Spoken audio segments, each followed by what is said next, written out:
This interview is part of the History Heard project. The content of this interview may be used for historical research. However, no part of the video itself may be reproduced without the express written permission of an authorized representative of History Heard or Dick Morash. Today is July 27, 2009 at 3 o'clock p.m. This is an interview with Richard Morash in Anna Maria Island, Florida. He was born on June 14, 1933 in Boston, Massachusetts. Do you feel differently when you look at the moon and the stars now than you did before you started working on space programs?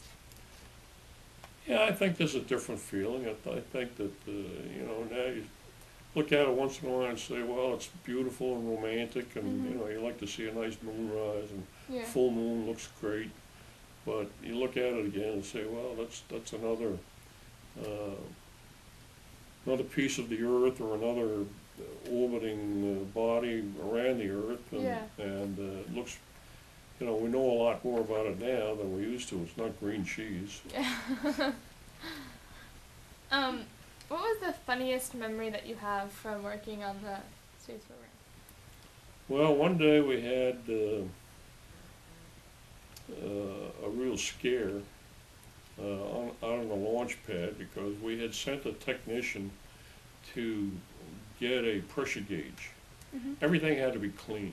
It means that they had to go through clean room inspections, and they had to be micro clean, and when they clean things, they put pure helium pressure or nitrogen into a pressure gauge, and then they lock off the stem of it so that no germs or no dirt contamination can get in there. And we did all of that calibration over at the main part of the testing buildings at Cape Canaveral. And we had all of the gauges tested over there. So one of the gauges had to be replaced on the launch tower, and we sent a technician over to get a replacement gauge. And when he picked it up, the gauge, of course, was sealed up, and it was coming out of a cold, air-conditioned room. Not cold, but just probably 65 degrees or so. And it was very sensitive, these instruments, and it was sealed.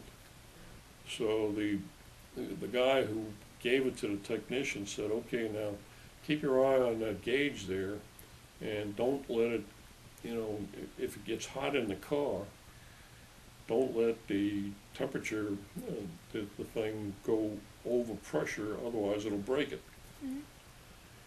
So the technician said, okay. So he put it on the front seat of his truck. We didn't have a lot of air-conditioned cars in those days, and trucks and things, so he just put it on the front seat of the truck beside him, and the sun was beating down, as a day like today. The sun was beating down into the window, and the gauge, he was driving along, and it's about 10 or 12 miles, I guess, from the main building over to where the launch pad was. So he was driving along, and you're only allowed to drive 15 miles an hour on the base, which is true on almost all military bases.